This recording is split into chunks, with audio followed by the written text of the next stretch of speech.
السلام علیکم خوفستان 555 کے تمام دیکھنے والوں کو۔ خوفستان میں آپ سب کا استقبال ہے۔ آج جو کہانی میں آپ کو سنانے جا رہی ہوں وہ عام کہانی بالکل بھی نہیں ہے دوستو۔ یہ ایک ایسا قصہ ہے جس نے برسوں تک راولپنڈی کے کئی گھروں کو ماتم بنائے رکھا۔ یہ کوئی افسانہ نہیں بلکہ وہاں کے رہائشی اور مقامی لوگوں کی زبانی سنی گئی حقیقت ہے۔ اس کہانی کو سننے کے بعد شاید آپ کو رات کے سناٹے میں سنائی دینے والی عورت کی آواز کبھی بھی عام نہیں لگے۔ دوستو، اگر یہ کہانی آپ اکیلے میں سن رہے ہیں تو اپنی ذمہ داری پر سنیے۔ کمرے کی لائٹ آف ہے تو آن کر لیجئے اور ہیڈ فونز اپنے کانوں میں لگا لیجئے۔ کہانی کی شروعات کچھ اس طرح سے ہوتی ہے کہ راولپنڈی کے پرانے علاقوں میں ایک ویران جگہ ہے جیسے لوگ آج بھی لالا وینی کا ڈھوک کہتے ہیں۔ یہ جگہ دن میں بالکل خاموش رہتی مگر رات ہوتے ہی عجیب سا ماحول بن جاتا۔ ٹھنڈی ہوائیں چلنے لگتی، کتے اچانک ہوا کو دیکھ کر بھونکنے لگتے اور سب سے زیادہ ڈراؤنی چیز تھی وہ آواز۔ ایک عورت کی سریلی آواز، نرم مگر عجیب خوفناک آواز۔ یہ آواز رات کے پچھلے پہر شروع ہوتی۔ ادھر آؤ، میں اکیلی ہوں، ادھر آؤ۔ سننے والوں کو لگتا جیسے کوئی قریب ہی بیٹھی ہے، کوئی قریبی عورت یا کوئی بہت ہی خوبصورت آواز انہیں پکار رہی ہے۔ مگر یہ آواز ہنسی میں بدل جاتی، کبھی رونے میں اور کبھی اتنی میٹھی لگتی جیسے کہ ماں اپنے بچے کو بلا رہی ہو۔ ایک رکشہ ڈرائیور نے لوگوں کو بتایا کہ وہ رات گئے مسافر لینے جا رہا تھا کہ اچانک ایک عورت نے راستے میں ہاتھ دیا۔ وہ سفید کپڑوں میں تھی اور ساتھ اس کی آواز بہت ہی میٹھی تھی۔ ڈرائیور نے جیسے ہی رکشہ روکا وہ عورت غائب ہو گئی۔ اگلے ہی دن وہ رکشہ ڈرائیور پاگل ہو گیا۔ ایک اور واقعہ دیکھنے میں آتا ہے کہ دو دوست رات کو اس آواز کے پیچھے گئے۔ انہوں نے قسم کھا کر بتایا کہ وہ عورت درخت پر بیٹھی ہوئی تھی اور بال کھلے ہوئے تھے اور وہ ہنس رہی تھی۔ ان دونوں میں سے ایک لڑکا آیت الکرسی کا ورد کرتے ہوئے الٹا سیدھا بھاگا اور دوسرا یہ دیکھ کر وہیں جم سا گیا۔ یہ واقعہ لال حویلی کے بالکل سامنے پیش آیا۔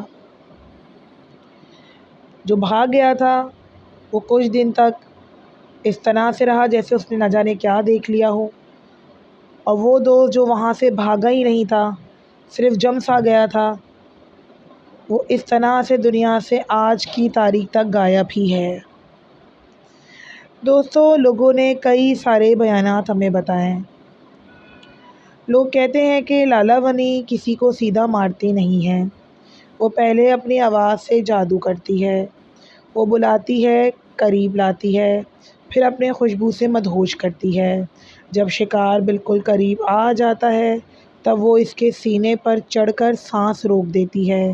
مرنے والے کے چہرے پر خوف زدہ تاثرات جمے ہوتے ہیں جیسے کسی آخری لمحے میں اس کی جان نچوڑ لی ہو۔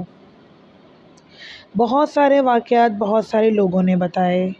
ایک دفعہ ایک انکل اور آنٹی بتاتے ہیں کہ ہم دونوں جا رہے تھے شادی کے بعد اپنے گھر۔ رکشہ ہم لوگوں نے کیا تھا کیونکہ جس گاڑی میں ہم آئے تھے وہ گاڑی اچانک خراب ہو گئی تھی، لال حویلی سے تقریباً کہہ لیجیے 50 کلومیٹر دور۔ وہ کہنے لگے کہ ہم نے رکشہ کیا اور رکشہ ڈرائیور جو ہے وہ گھبرا رہا تھا کیونکہ لال حویلی کا راولپنڈی کا یہ راستہ شارٹ کٹ پڑتا تھا۔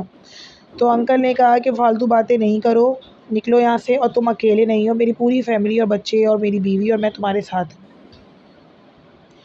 رکشہ ڈرائیور باتوں میں آ جاتا ہے اور چل پڑتا ہے۔ جیسے ہی لال حویلی کے قریب گاڑی رکتی، خود بخود ہی رکشہ جو ہے وہ بہت زیادہ چرچراتی ہوئی آواز کے ساتھ رک جاتا ہے۔ سمجھ ہی نہیں پاتا کہ آخر کار اتنی دیر تک تو رکشہ صحیح چل رہا تھا، حویلی کے قریب آتے ہی کیا ہوا کہ اچانک سے ایک چیخ کی آواز آتی ہے۔ رکشے والا تو پہلے ہی خوف زدہ تھا، آگے پیچھے دیکھتا ہے، جو وہاں پر پیچھے مسافر بیٹھے ہوتے ہیں ان میں سے انکل کہتے ہیں کہ کیا ہوا ہے تمہیں، تم کیوں خوفزدہ ہو رہے ہو؟ وہ کہتا ہے میں نے ایک آواز سنی، ایک عورت کی آواز۔ ان کی بیوی بھی یہی کہتی ہے کہ ہاں کوئی عورت بلا رہی ہو جیسی مدد کے لیے۔ کہتا ہے ہاں میں نے بھی آواز سنی ہے۔ یہ تمام چیزیں جب انکل کے کانوں پہ پڑتی ہیں تو وہ درود شریف کا ورد اور آیت الکرسی کا ورد شروع کر دیتے ہیں۔